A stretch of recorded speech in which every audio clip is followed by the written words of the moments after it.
It's my last day here in the Kansai region, and I had just gotten off at the station. Something immediately caught my attention. The station was decorated with what looked like traditional Japanese paintings made from ceramic tiles. There was also a large plaque explaining the history behind these works of art. Unfortunately, since I can't read Japanese, I couldn't fully appreciate all the details or understand the story behind each one.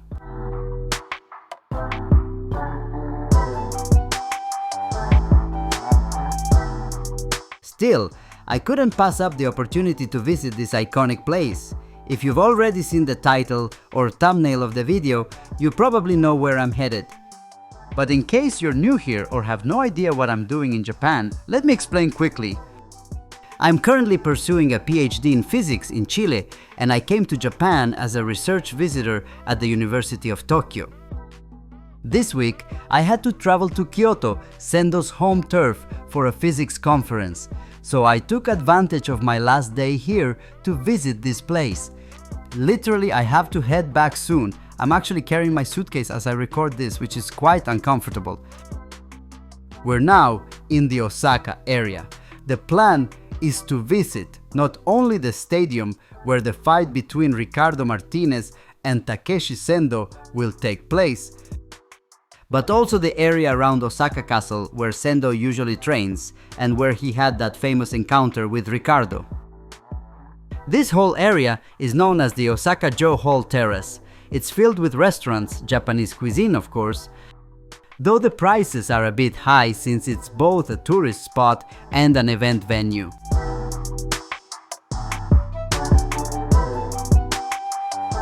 As I walked toward the stadium, I came across a large map outlining the running trails around Osaka Castle. This is actually the exact information that Mari, the journalist, gave to Ricardo Martinez to help him keep up his training routine before the fight with Sendo.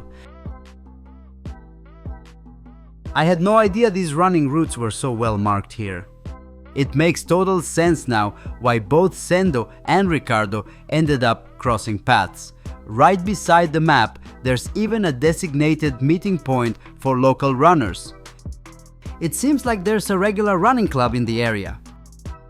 Not sure if it was as popular back in the time when the manga was set, but it's certainly a thing now. As I kept walking, I passed by a cafe that specializes in these super fluffy pancakes. They looked amazing, and they even had large pancake figures on display.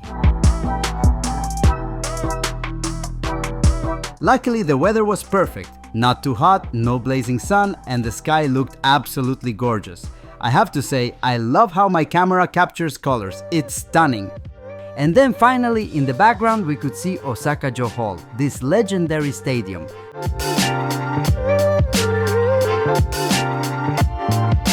Of course, we were going to walk right up to it.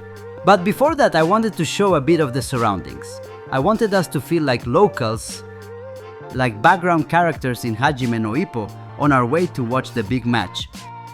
There were even promotional posters near the stadium featuring a female idol or possibly a VTuber, I'm not really sure.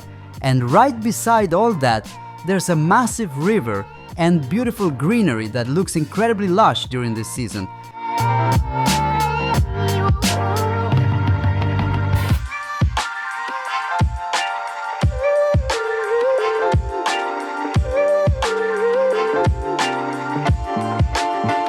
As we climbed the stairs toward the hall, I couldn't help but feel like I was retracing the steps of all the characters who gathered here in the manga. Even Ippo stood here, staring at the stadium in awe before entering. And now we've arrived at the legendary Osaka-Jo Hall.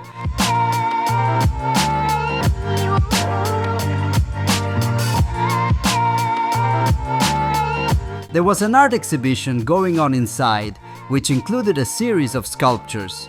Each sculpture emerged from a cloud that connected directly to the foam of a coffee cup. One was quite neutral in design, another had a traditional Japanese aesthetic, symbols, flowers, and so on. The last one was wrapped in an omelette. Yeah, that one was a bit odd, maybe even a little unsettling. And behind all of this was the Osaka-Jo Hall itself, stunning and exactly like how it appears in the manga. Even the interior seems to match perfectly. I wanted to go inside and film a bit, but since there was an exhibition, the entry fee was 4,000 yen. And even then, I wasn't sure I'd be allowed into the actual seating area where the ring is shown in the manga. So I didn't risk it, especially considering how expensive the trip already was. I came here for academic purposes after all. I couldn't justify spending more. Even though the weather was lovely, I was dying of thirst. I had walked a lot, and don't forget, I've been carrying my suitcase this entire time. To avoid making noise, I actually lifted it the whole time instead of dragging it on the wheels. This is a tourist area, and I'm pretty sure I was the only idiot walking around with luggage. I felt a bit embarrassed making so much noise. So I grabbed a bottle of water from a vending machine. I really needed it. That drink brought me back to life. I was completely exhausted. Now it was time to leave the stadium and head to Osaka Castle, the path where both Ricardo and Sendo trained.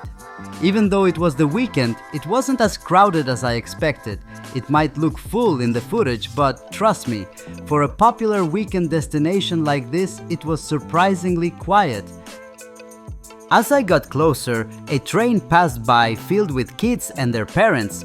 One kid even waved at me, but I couldn't wave back because I had the camera in one hand and the suitcase in the other. Even though we're just walking toward the castle, you can already tell the area is flat and perfect for running. You might notice lots of people jogging in the background throughout the video. It's definitely a common activity here, and I was surprised to see so many people exercising. We're getting closer. There are a lot of gates to go through as the paths are divided by small rivers. But now we can clearly see Osaka Castle in the distance. It looks absolutely majestic. While filming a zoomed-in shot of the castle, someone ran past and blocked my view. Again, proving how active this place is. And I guess in a way I'm doing exercise too. Carrying this suitcase is no joke. Here's a clip so you can hear how loud it was.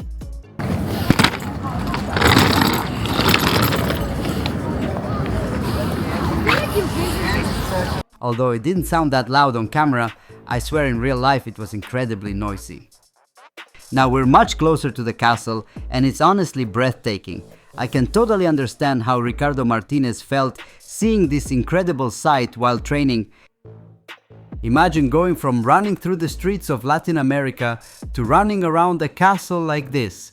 As someone from Latin America, I can assure you this is nothing like any normal street back home. Even the water surrounding the castle was calm and peaceful. It almost had a meditative quality to it, and despite looking ancient, everything was perfectly clean and well maintained. So to close this video, here's one last shot of the great Osaka Castle, the place where Sendo will face off against Ricardo Martinez. Good night, champ!